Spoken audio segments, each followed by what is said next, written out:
Apakah ada dalil diperbolehkannya menanam suatu benda atau menabur tanah yang katanya sudah didoakan ketika ingin menjual tanah biar katanya cepat terjual?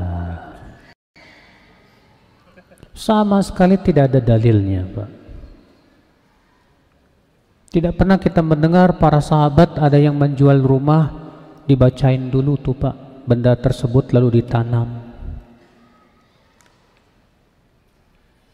Para sahabat suka jual beli nggak Pak?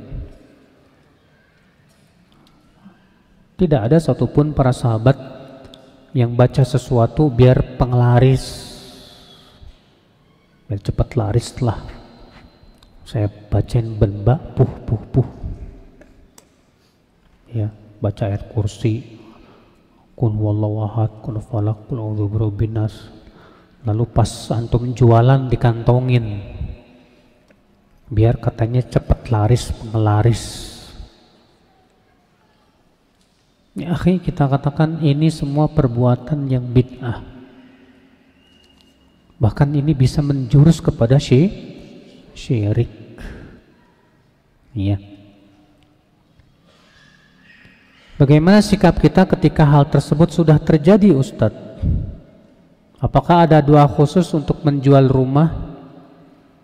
Tidak ada doa khusus. Kalau itu sudah terjadi, kewajiban antum taubat, istighfar, minta ampun kepada Allah.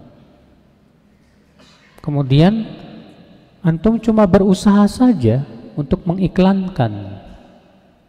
Antum iklankan di koran kayak di mana. Kalau ternyata qadarullah belum laku juga, ya udah sabar. Ya, sabar. Jangan sampai ketergesa-gesaan kita supaya cepat laku, Pak, malah menjerumuskan kita kepada syirik. Akhirnya mencari penglaris.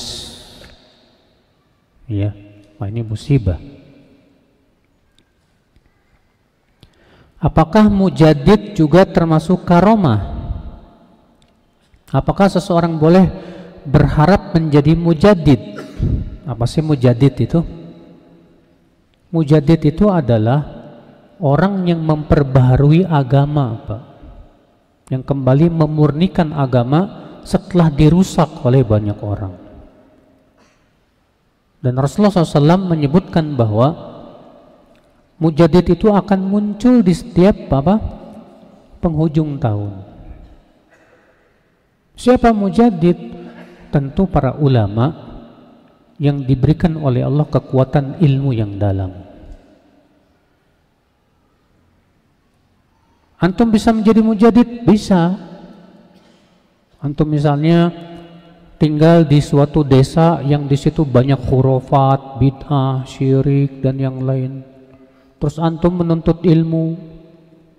Setelah menuntut ilmu pulang ke desa untuk memperbaharui agama lagi. Yang sudah dikotori dengan kebid'ahan, dengan kesyirikan, dengan khurafat. Maka antum mujaddid di desa antum. Makanya kata para ulama, mujaddid itu tidak harus satu orang. Kadang mujaddid itu apa? Ya, untuk daerah tertentu saja.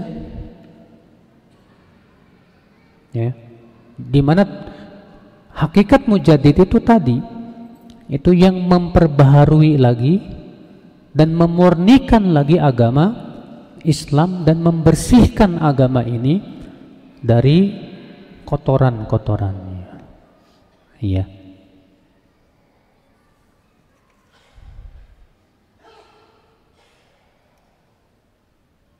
Yang surat di dalam surat Al-Baqarah tadi, Ustadz, orang tersebut berbicara dengan siapa? Apakah dengan malaikat atau dengan orang-orang yang datang kemudian? Enggak. Jadi orang ini ketika melewati sebuah desa, dia berpikir bagaimana Allah akan bisa menghidupkan desa yang sudah mati ini.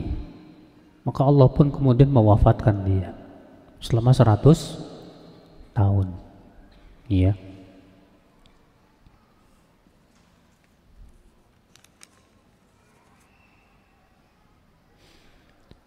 apakah benar Ustadz ada jin jenis tuyul yang katanya bisa nyolong uang? Jin yang suka mencuri ada di zaman Nabi, Pak. Dalam hadis riwayat Muslim, Rasulullah SAW menugaskan Abu Hurairah untuk menjaga makanan zakat fitrah, zakat fitr. Suatu malam ketika Abu Hurairah sedang berjaga, tiba-tiba datang orang nyolong makanan zakat fitr. Ditangkap oleh Abu Hurairah. Kemudian orang itu berkata, kasihani saya miskin, banyak keluarga. Abu Hurairah merasa iba, dilepaskan. Di pagi harinya Rasulullah bertanya, ya Abu Hurairah, madza fa'alta bi asirik? Apa yang kau lakukan dengan tawananmu tadi malam? Kata Abu Hurairah, aku kasihan ya Rasulullah. Dia bilang dia miskin. Ya. Malam kedua datang lagi, Pak. Ditangkap lagi. Akhirnya dia minta dikasihani, tolonglah lepaskan saya miskin, saya banyak, saya butuh. Dilepaskan oleh Abu Hurairah. Di pagi harinya Rasulullah kembali bertanya, apa yang kamu lakukan dengan tawananmu? Kata Abu Hurairah, aku kasihan sama dia ya Rasulullah. Kata Rasulullah, nanti malam dia akan datang lagi. Malam itu Abu Hurairah berjaga, ternyata benar datang lagi, Pak. Tangkap sama Abu Hurairah, kali ini Abu Hurairah tidak akan melepaskannya. Apa kata dia? Wahai Abu Hurairah, maukah aku ajarkan kepada kamu suatu bacaan yang kalau kamu baca sebelum tidur, kamu akan terpelihara dari godaan jin sampai subuh. Apa itu? Kata Abu Hurairah. Bacalah ayat kursi.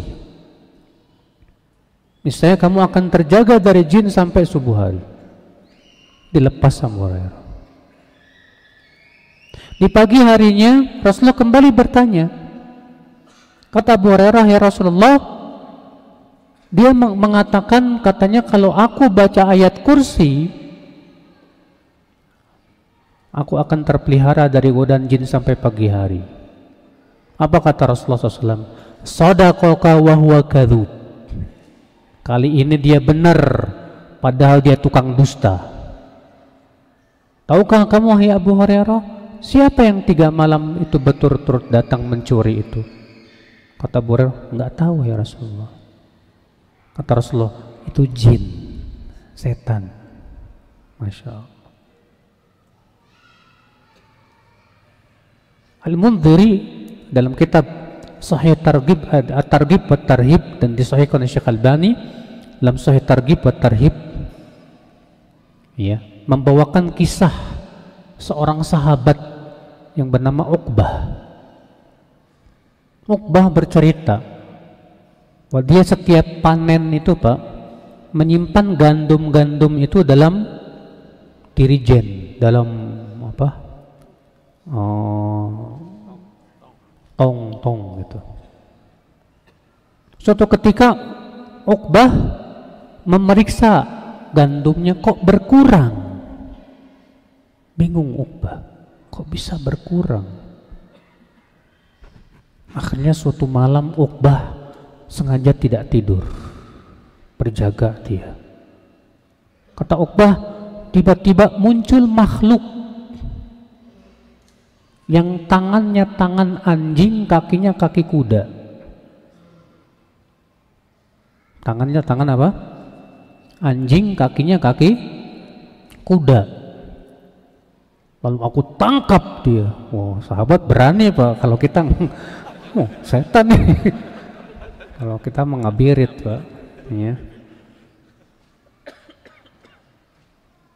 Akhirnya ia laporkan kepada Rasulullah Sallallahu alaihi wasallam. Nah, ini menunjukkan memang ada jin yang memang suka nyuri, betul. Kalau di Indonesia disebut tuyul. Ya. Ada lagi yang bersengkongkol katanya dengan para jin. Kemudian jadi babi ngepet, Pak. Nanti di rumahnya ditungguin tuh, Pak, pakai air katanya, lilin. Kalau apinya gerak-gerak katanya ada masalah nih, ditiup, Pak, biar hilang katanya. La haula wala quwata illa billah. Kita katakan memang betul ada jin-jin yang memang suka mencuri, ada, betul. Iya. Karena di zaman Nabi juga terjadi itu.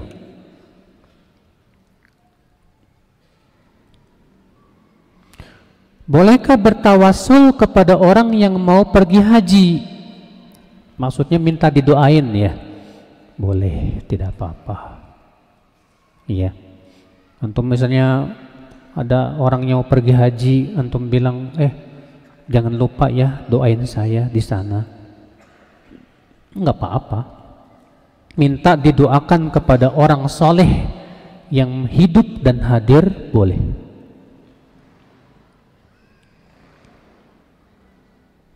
Siapakah Harut dan Marut? Pendapat ya para Ahlus Sunnah wal Jamaah, pendapat hampir seluruh ulama tafsir mengatakan bahwa Harut dan Marut itu dua malaikat yang Allah turunkan untuk menguji Banu Israel. Makanya Allah berfirman, wa ma unzila 'alal malakaini bi Babila Harut wa Marut. Dan apa yang diturunkan kepada dua malaikat di negeri Babil itu Harut dan Marut. Allah mengatakan itu malaikat. Kenapa Allah turunkan? Untuk menguji Banu Israel. Setiap kali ada orang yang ingin belajar sihir kepada Harut dan Marut, maka Harut dan Marut berkata apa? Innama nahnu fitnah fala takfur. Kami ini ujian, kamu jangan kafir. Kata Ibnu Abbas, ketika orang itu tetap ingin belajar sihir, maka kemudian Harut dan Marut pun mengajarkan bacaan-bacaan, lalu menyuruh pergi ke suatu tempat, dan di tempat itulah setan mengajarkan sihir. Iya.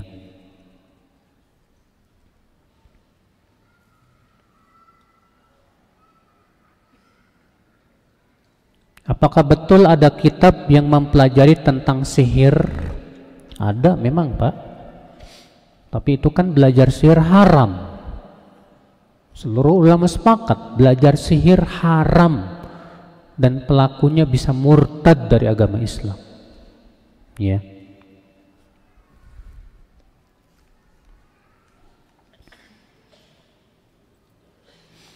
Apakah batasan masjid itu? Ini masalah ikhtilaf para ulama, Pak. Para ulama mengatakan disebut masjid adalah yang menjadi tempat untuk sholat. Adapun yang tempat yang bukan tidak dijadikan untuk sholat tidak termasuk masjid.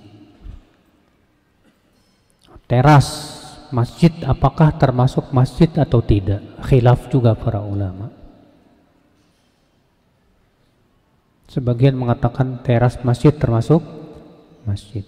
Sebagian mengatakan teras masjid tidak termasuk masjid. Ada hadis bahwasanya Rasulullah SAW menyuruh wanita yang sedang iktikaf untuk keluar dari masjid dan iktikaf di teras masjid, sehingga menjadi perselisihan para ulama.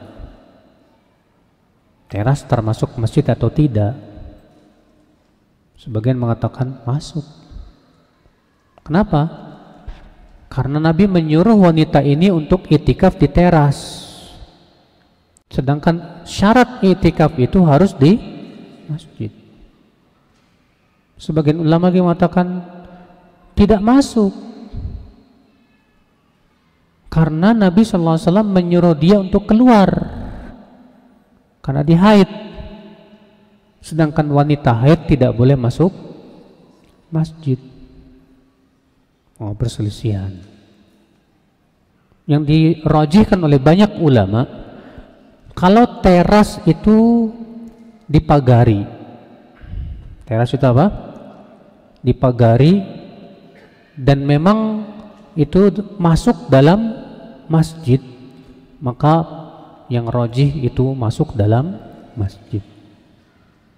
Adapun kalau teras itu tidak dipagari, jadi tempat parkir dan yang lainnya, yang rajih itu tidak termasuk masjid. Wallahu a'lam.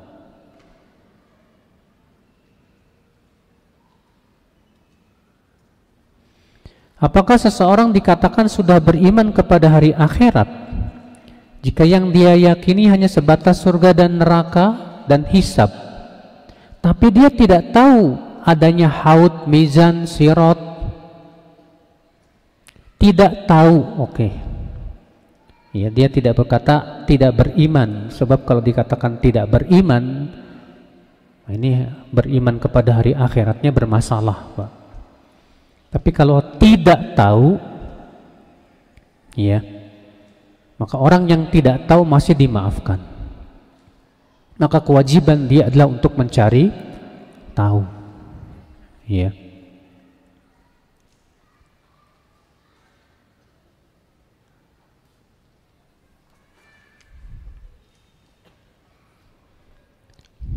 Teman Ana punya hutang puasa 25 hari karena sedang menyusui, Ustadz. Bolehkah hutang puasa tersebut dibayar dengan fidyah? Iya. Kalau dia memang hutangnya karena menyusui, pendapat yang rajih dibayar dengan fidyah. Iya. Wallahu a'lam.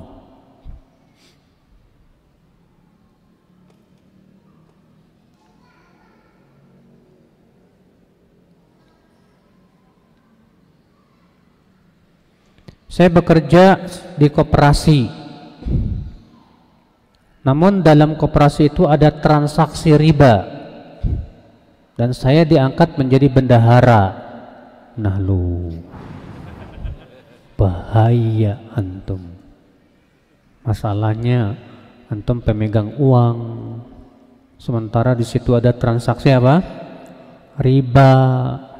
Dan Rasulullah SAW melaknat orang yang makan riba dan yang bertransaksi dengan riba dan yang mencatat riba, semua sama, kata Rasulullah. Jadi gimana dong Ustaz? Keluar. Gak usah ragu mas, keluar aja. Tawakal sama Allah. Iya.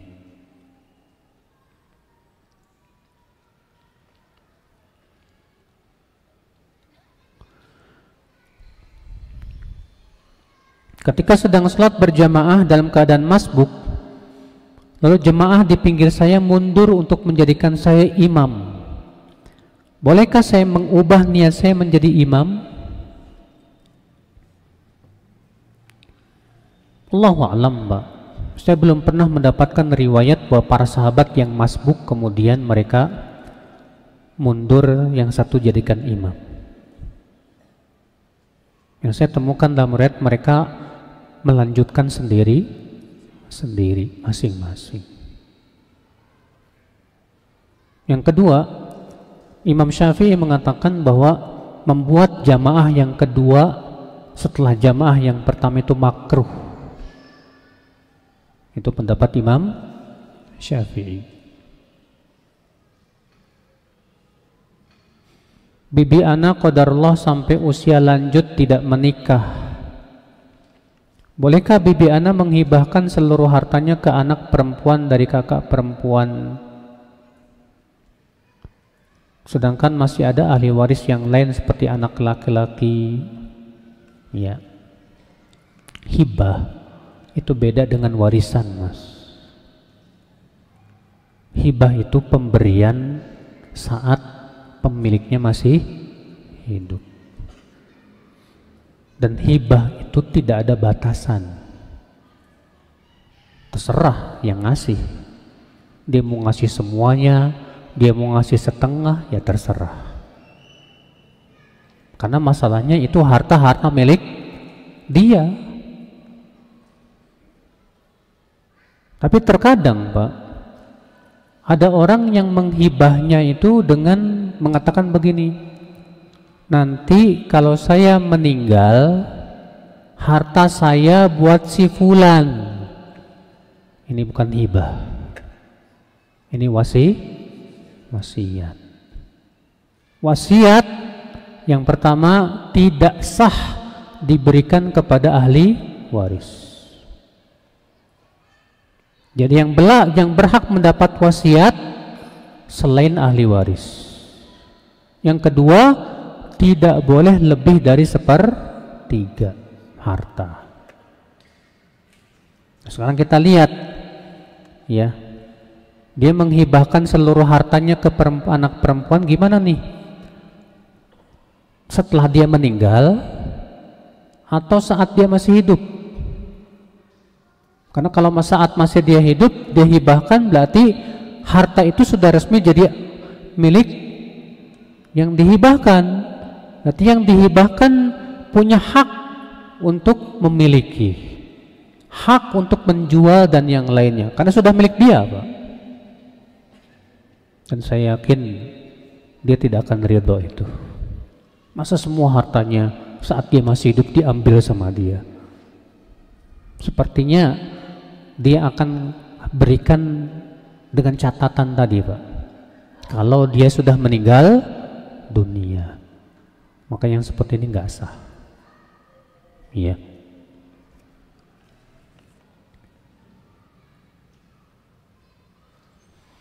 Di tempat bekerja saya diperbolehkan untuk berjanggut, namun ada program dari perusahaan untuk ikut kegiatan selama beberapa waktu yang mewajibkan pesertanya dicukur habis rambut dan janggutnya.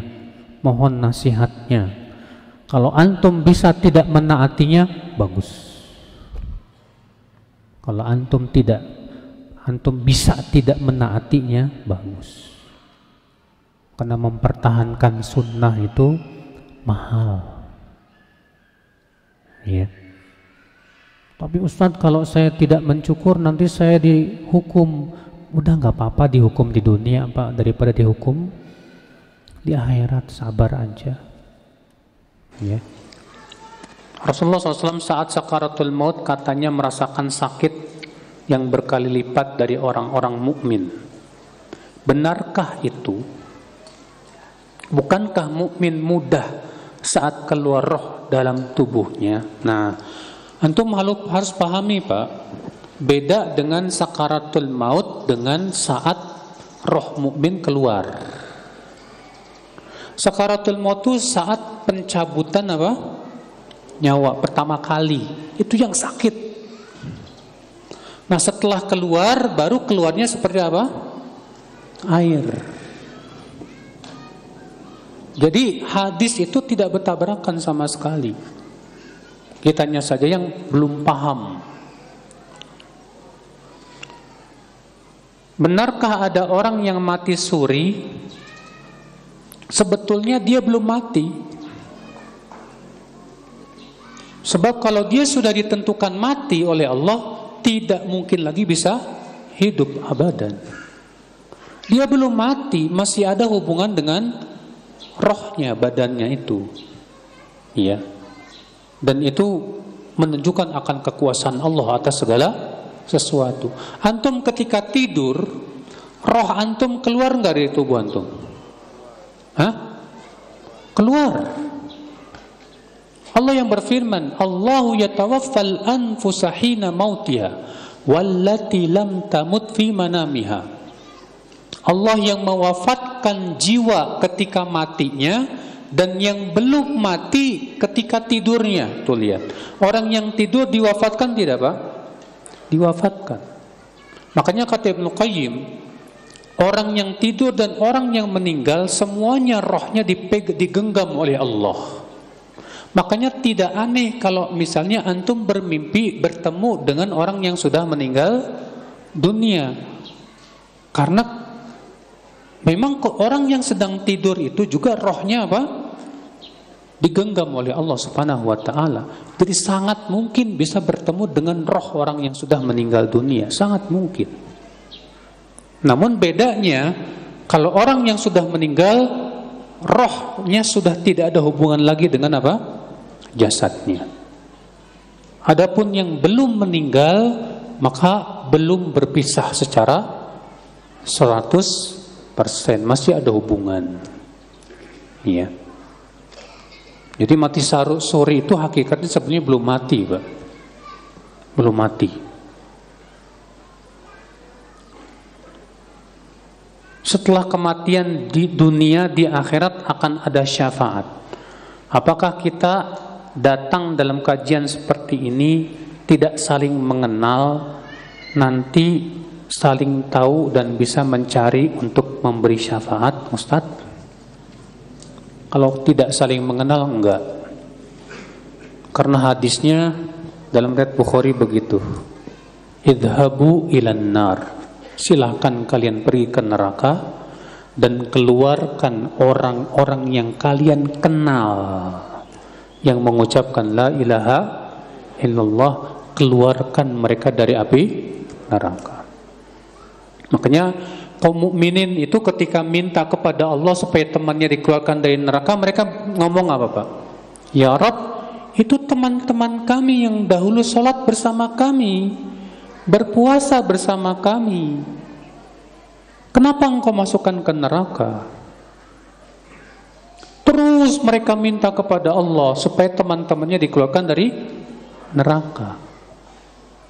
Makanya kan disinilah pentingnya kita saling mengenal.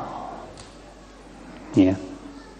Saya waktu datang ke rumahnya Syekh Abdul Muhsin Al-Abbad, kami waktu itu ada 30 orang mahasiswa Indonesia berkunjung ke rumah Syekh Abdul Muhsin Al-Abbad.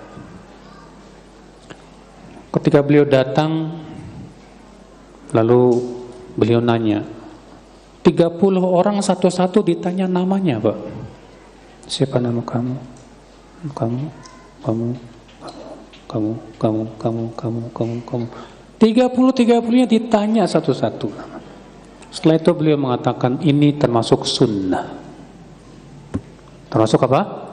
Sunnah. Yaitu mengenal nama. Ya, teman-teman kita di dunia ini. Makanya Rasulullah SAW kalau kedatangan tamu selalu bertanya siapa? Ya, manil waktu, siapa kalian? Berkenalan dulu. Makanya ya, yang disebutkan dalam hadis tersebut bahwa kaum mukminin akan mengeluarkan orang-orang yang mereka dulu di dunia apa?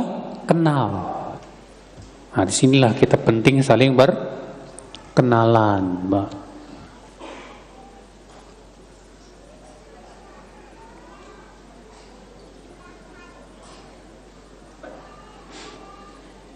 Apakah la ilaha illallah bisa diganti lafaz istighfar atau Allahu Akbar ketika menuntun orang yang meninggal dunia? Gak bisa. Sebab kalau antum lakukan, antum menyelisihi perintah Rasul. Rasulullah yang menyuruh, laqinu mautakum la ilaha illallah.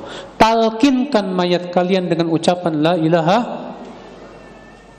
Tapi Pak, di masyarakat kita mereka menolak ini hadis dengan akal. Apa katanya? Kasihan kepanjangan. Takutnya pas dia la ilaha mati, itu kan bahaya. Jadi gimana dong katanya? Ucapin aja Allah, Allah, Allah. Kita katakan ini menentang perintah Rasul. Ini namanya mengkritik Rasulullah. sama saja mengatakan Rasulullah nggak becus ngajarin umatnya. Rasulullah yang mengatakan talqinkan mayat dengan ucapkan la ilaha illallah. Kamu bilang kepanjangan, ucapkan aja Allah. Siapa yang lebih pintar, ente apa Rasul? Rasulullah yang lebih paham. Rasulullah yang mengatakan man kana akhiru kalamihi la ilaha illallah dakhalal jannah.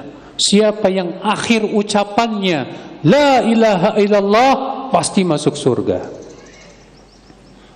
Kalau cuma Allah, Allah, Allah, apa maknanya? Tidak bermanfaat. Hatta orang musyrikin kalau ditanya siapa yang menciptakan langit dan bumi, mereka akan jawab apa? Allah. Tapi apa manfaatnya? Yang bermanfaat itu ucapan la ilaha illallah. Kenapa enggak boleh dengan takbir Allahu Akbar atau istighfar? Karena Rasulullah tidak mengajarkan itu. Kewajiban kita apa? Mengikuti perintah Rasulullah SAW.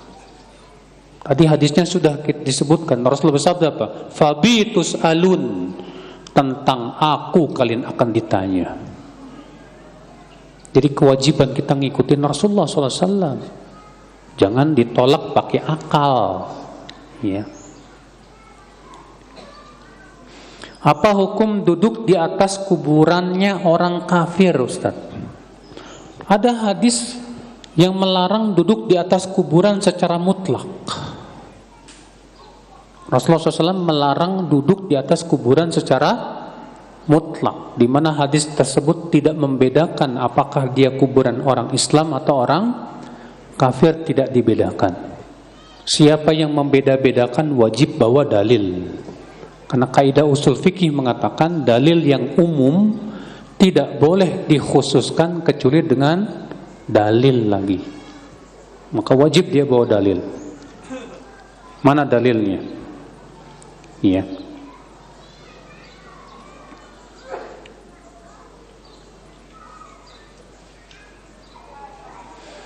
Ada keluarga ana yang dikuburkan di daerah yang ternyata di sana banyak praktek kesyirikan dan perdukunan. Apakah nanti ada imbas kepada si mayat? Ada. Kalau si mayat tahu di masyarakatnya banyak perdukunan dan kesyirikan, tapi diam 1000 bahasa, tidak mau mengingatkan, tidak mau berdakwah, dia akan ditanya oleh Allah, kenapa kamu diam 1000 bahasa? Iya. Ditanya sama Allah, kenapa kita diam tidak mengingkari?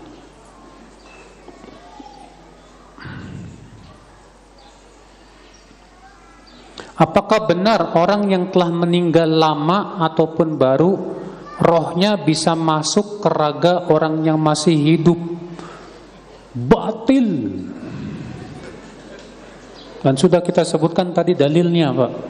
Surat Al-Mu'minun ayat 99 ayat 100, bahwa orang yang sudah meninggal tidak mungkin bisa kembali kemana?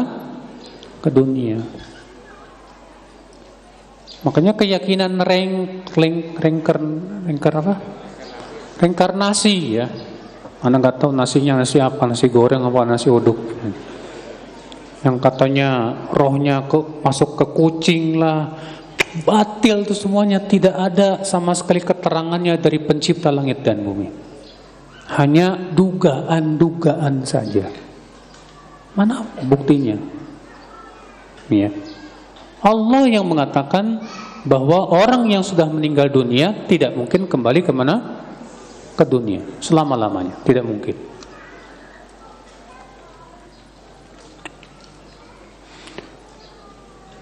Saya selalu merasa takut berbuat dosa.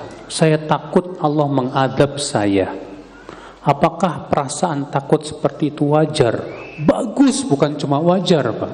Sangat bagus. Cuman kalau cuma takut tapi tidak membuat kamu meninggalkan maksiat, percuma. Saya takut, Ustadz, tapi maksiat jalan terus.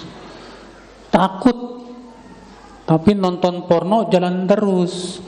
Gimana? Takut itu harusnya menimbulkan apa? Amal. Nah, itu baru takut yang benar. Ya. Jadi takut bukan sebatas di mulut, tapi betul-betul melahirkan apa? Amalan saleh. Apakah arwah orang yang sudah meninggal bisa melihat keluarganya di dunia? Tidak. Memang ada hadis tentang masalah ini, tapi hadis tersebut dhaif. Ya, saya sudah pernah jelaskan itu di buku saya yang berjudul apa? Kuburan bukan tempat ibadah. Saya punya buku berjudul Kuburan Bukan Tempat Ibadah, dan saya sudah mentakhrij hadis itu dan sudah saya jelaskan akan kedhaifannya dan bahwasanya hadis tersebut sangat lemah, tidak boleh dijadikan apa? Hujjah.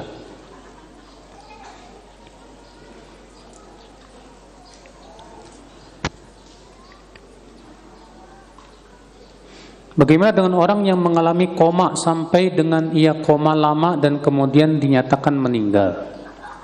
Bagaimanakah dengan rohnya? Itu adanya di mana ya Ustadz? Bingung saya juga, Pak. Masalah gaib hanya Allah yang Maha tahu. Ya. Masalah koma, bagaimana rohnya dan yang lainnya, kewajiban kita masalah gaib tidak boleh ditetapkan kecuali dengan dalil. Gak usah antum mikirin rohnya di mana, Pak.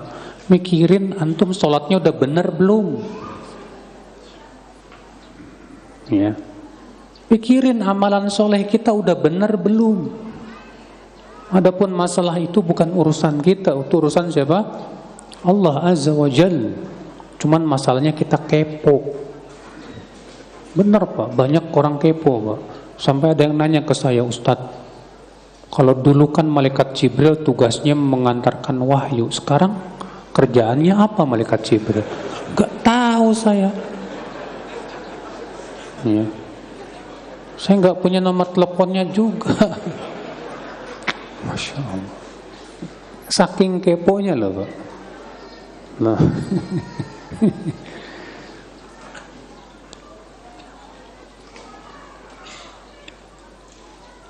Apakah orang yang mati syahid di medan perang juga tidak terasa sakaratul mautnya? Kan sudah saya jelasin tadi.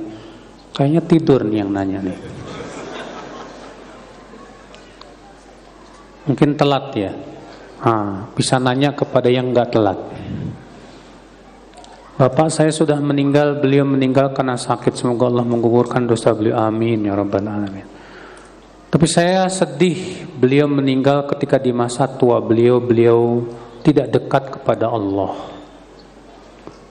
Adakah cara yang saya lakukan untuk meringankan beliau di alam kubur? Banyak-banyak. Pertama, mendoakan. Yang kedua, sedekah untuk Bapak. Terutama sedekah jariyah. Ya, sedekah yang pahalanya terus mengalir. Ya.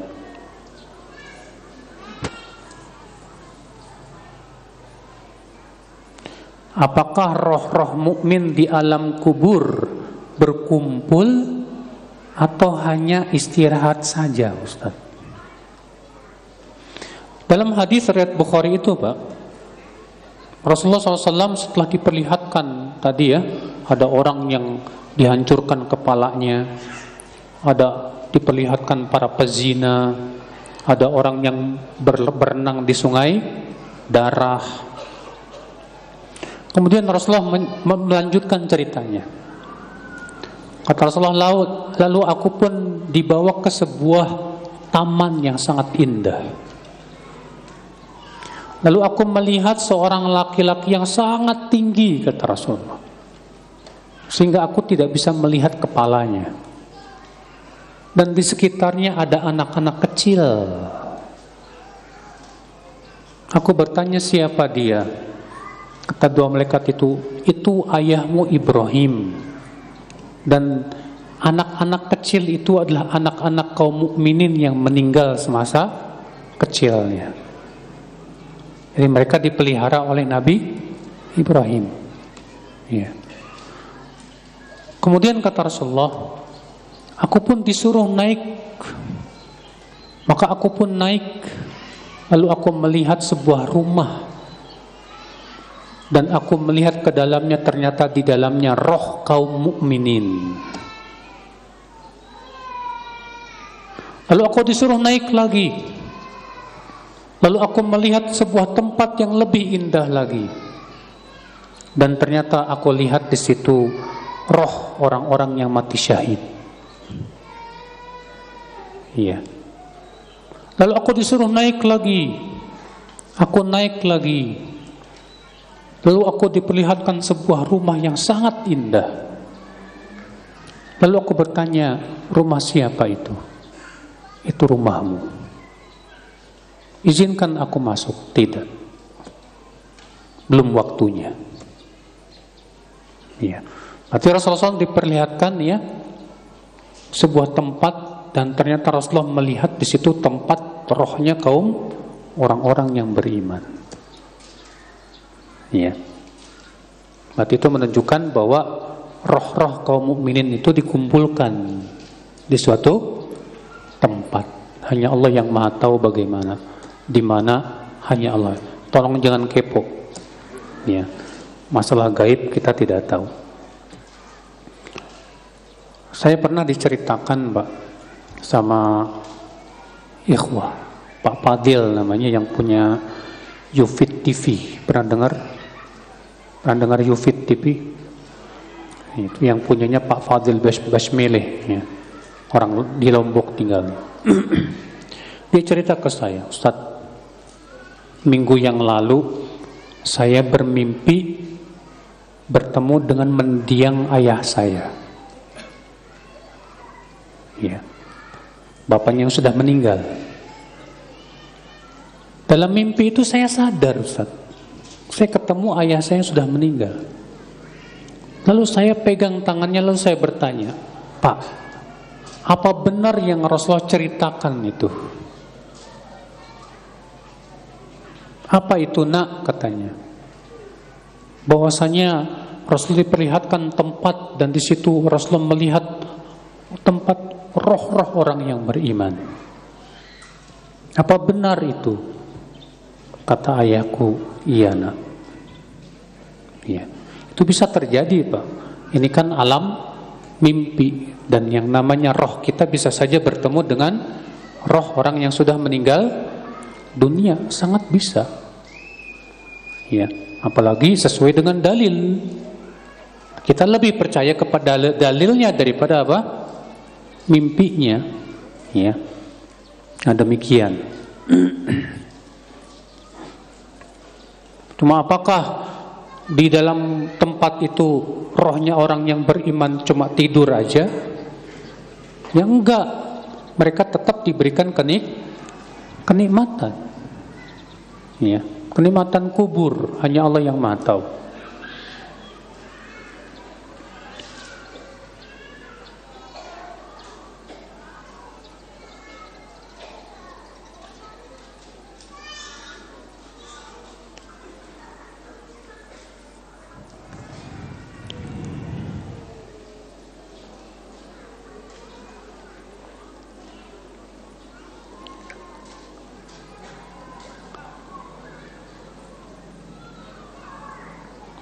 Semoga Allah memberi hidayah kepada orang tua anak, agar Allah beri hidayah di manhaj salaf ini. Amin ya rabbal alamin.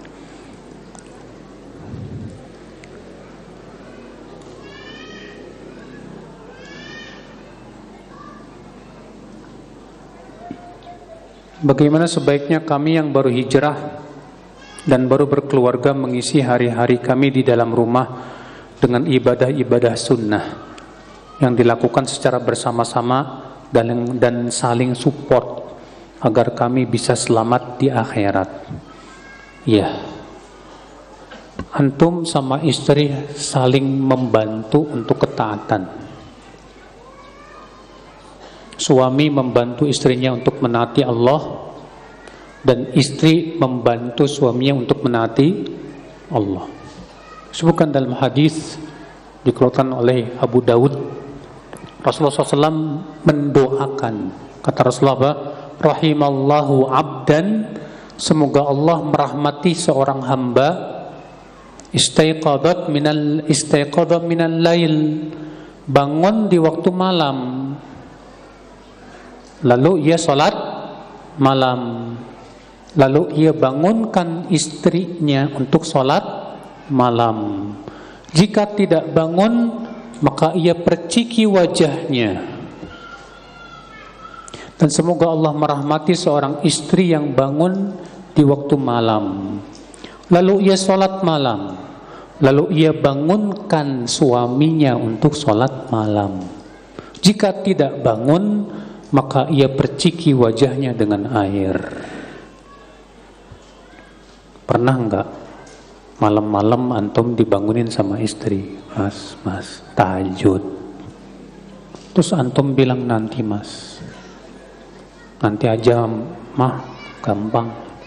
Tahu-tahu istri antum bawa air, ceprot aja di wajah antum. Ana yakin antum marah. Kurang ngajar kamu, istri durhaka kamu ya. Mengamalkan hadis ini nggak mudah, mas.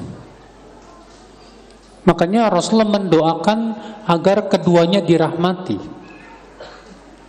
Semoga Allah merahmati seorang suami yang bangun malam, sholat malam, lalu ia bangunkan istrinya untuk sholat malam. Kalau nggak bangun, dicipratin wajahnya. Semoga Allah merahmati istri yang bangun malam, lalu sholat malam, lalu bangunkan suaminya sholat malam. Ini kan menunjukkan suami istri ini saling membantu untuk apa? Ketaatan. Ini Pak suami istri yang dirahmati oleh Allah Subhanahu wa taala. Maka kalau antum punya istri yang membantu untuk menaati Allah, wallahi itu sebaik-baik harta yang antum miliki. Umar bin Khattab berkata, "Ya Rasulullah, ma khairu maqtanazahul mar'u?" Harta apa yang paling baik dimiliki oleh seorang laki-laki? Kata Rasulullah SAW 3. Lisanun dzakur, lisan yang selalu berzikir. Wa qalbun syakur, hati yang selalu bersyukur. Wa zaujah salihah tu'inu ala ta'atillah, dan istri salihat yang membantu dia untuk menaati Allah. Masya Allah.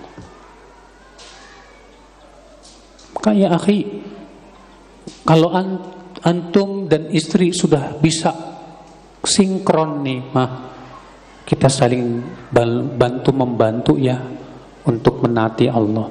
Istri pun siap, Masya Allah. Antum termasuk orang yang mendapatkan doa Nabi tadi. Semoga Allah merahmatinya. Yang susah kan suaminya nggak mendukung atau istrinya nggak membantu. Ini yang susah, Pak. Iya. Salah satu amalan yang menghindarkan dari azab kubur adalah membaca surat Al-Mulk. Bolehkah bacanya dicicil? Ini orang tukang nyicil kayaknya, Pak. Cuma 30 ayat nyicil, bayangin. Antum baca 30 ayat tabarok, nggak sampai 15 menit, Pak. Masih nyicil juga. Nggak lama, sabar dikit napa, baca. Ya, baca. Dan para sahabat dahulu, ya mereka biasanya membacanya setiap malam. Dan diriwayatkan dari Nabi juga begitu. Nabi sebelum tidur membaca 2 surat. Yang pertama surat As-Sajdah, yang kedua surat apa? Tabarok. Iya. Cuma 30 ayat kok, Pak. Enggak lama. Jadi enggak perlu dicicil. Enggak perlu dicicil. Iya. Takutnya kalau antum nyicil nggak sempet. Iya.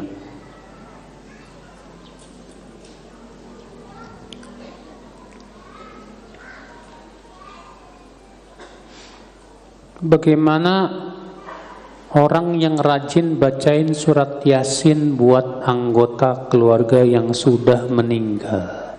Hadisnya lemah, bahkan palsu. Masyarakat kita ini mengenal Al-Quran cuman Yasin doang, Mbak. Pindahan rumah Yasinan, syukuran Yasinan, gak pernah Al-Baqarahan.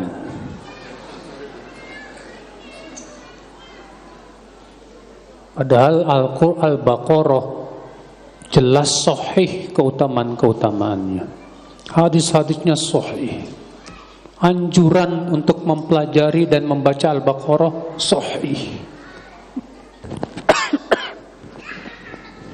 Cuma ya itu, Pak, masalahnya panjang. Iya, panjang. Nggak apa-apa dicicil, nggak apa-apa, cicil aja. Kalau kepanjangan. Yang jelas Rasulullah menganjurkan kita mempelajari surat Al-Baqarah. Kata Rasulullah apa? Ta'allamu surat Al-Baqarah. Pelajari oleh kalian surat Al-Baqarah. Fa inna akhdaha barakah. Karena mempelajarinya berkah buat hidup. Wa tarka hasrah. Dan meninggalkannya kerugian, penyesalan. Wala yastati'uhal batalah. Dan para penyihir tidak akan mampu terhadap surat Al-Baqarah. Maksudnya gimana? Antum kalau suruh penyihir, dukun baca surat Al-Baqarah, gak kuat dia, Pak. Paling banter 30 ayat udah gak kuat. Gak mampu para penyihir terhadap surat Al-Baqarah itu, gak mampu. Baik, waktu sudah habis katanya. Semoga yang saya sampaikan bermanfaat. Mohon maaf bila ada kata-kata yang tak berkenan di hati.